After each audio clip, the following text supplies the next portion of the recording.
Here we have our Joggers pattern with the 3 parts, the pattern envelope, the pattern guide sheet, and the pattern tissue. We've talked about the pattern tissue and the pattern envelope, and now we're going to chat a little bit about our pattern guide sheet. So there's 2 pages here.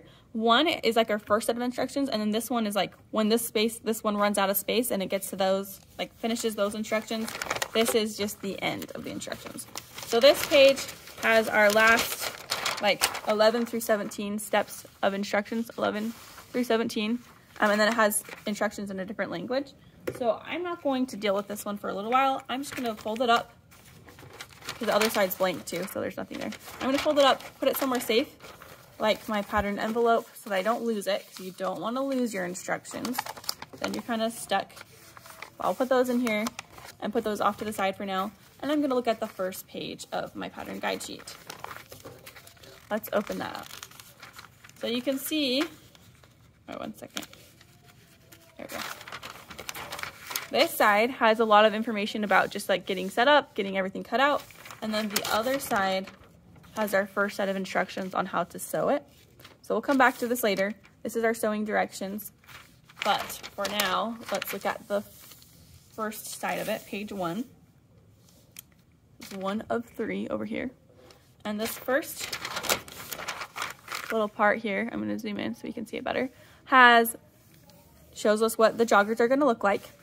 Then it shows us the pattern pieces, 1, 2, 3, 4, 5, 6. You should have cut those out of your pattern tissue already, so you should have those cut out, look something like this, based on what size you did. And they tell you what they are. So if you're ever like, what even is this piece supposed to be? We go, where's piece 3? Oh, that's our pocket. So that tells us. Then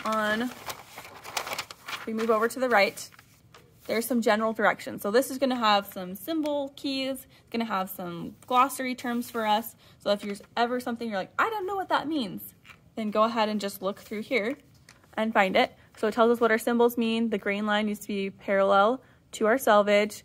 Place on fold line looks like that. Center front looks like this. There's going to be dots, it says. There's notches. This is what notches look like. So it's telling us what all of these things are. And then if we look here, it tells us what our seam allowance is. So our seam allowance is 5/8 inch seam allowance, and I'm going to go ahead and circle that because I want to remember it. So circle that on your pattern guide sheet as well. So it's 5/8 inch seam allowance unless otherwise stated. So that's what's telling us. Anytime it tells us to stitch something, we're just going to assume it's 5/8 inch seam allowance unless it specifically says like sew this at 3/8 inch seam allowance. But anytime it doesn't tell us specifically what to sew it at, it's going to be 5/8 inch seam allowance. Okay. So that's that. Down here we have some more sewing directions. It again talks about the seam allowance, so I can circle that again so I really know it, and give us some like glossary terms there. So that's this top right corner of our pattern guide sheet. And now I want to take a look at the bottom of the pattern guide sheet. So we've talked about this top half, and now let's talk about the bottom half. This is our cutting layouts. There's a few things that I want to mention first. There's a little key over here. And on that key, it tells us anything that's shaded gray, the pattern side, printed side is going to be down. So this would be printed side up. This would be printed side down, where everything looks upside down, or like backwards, right? So anytime something's gray, we're going to be putting it upside down like that. Good to know. And then it gives us some layouts. These ones right here are child/teen layouts. We do not want child/teen layouts because those are going to be tiny. So we're going to cross those out. So this is a child/teen layout. Cross it out so you don't get confused. This one right here is a child/teen layout. You're going to cross it out so you don't get confused.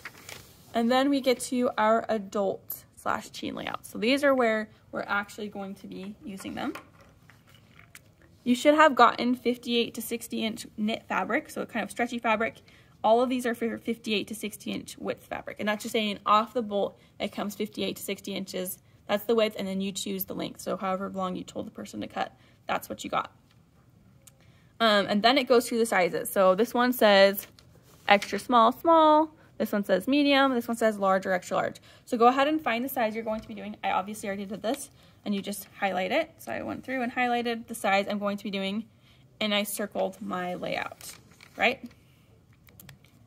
After circling that, I went through and I saw, okay, I have piece 1 and piece 2 and piece 3, but Up here it tells me there's a piece 1 and a 2 and a 3 and a 4 and a 5 and a 6. The 6 is going to be cut out of elastic, it tells me, but 4 and 5 I still need to cut out of fabric. So where are they at? Why am I missing 4 and 5? Well, if we look back here, remember there's an option to sew your waistband, which is piece 4, and your leg cuffs, which is piece 5, a different color. So they actually did a separate layout saying if you do a different color, this is what it's going to look like. But if you bought all the same color fabric and you bought extra to make your waistband and your leg bands the same color, then you're just going to add them on. So you can see I just kind of drew a little extra thing right here. So if that's going to be you, then you just draw a little extra fabric because you have more fabric, and then you're going to draw a 4 and a 5 so you don't forget them. So go ahead and do that, and then get checked off on the teacher showing that you have the right layout for your size and that you know where your 4 and 5 are going to be going. I also want to mention that you can see piece 3 on here twice, and you can see it here twice and here twice. The reason for that is because you're going to have a pocket on each side, and for the left side or the right side, this is right for you guys, you're going to need a front and a back, and for the left side you're going to need a front and a back. So that's 4 pieces total, right? And if this is folded in half, we're only going to get 2 here, then we get our other 2 when we cut it out again. So if you would like, you can make a copy of your piece 3, or you can just remember that you need to lay it out twice.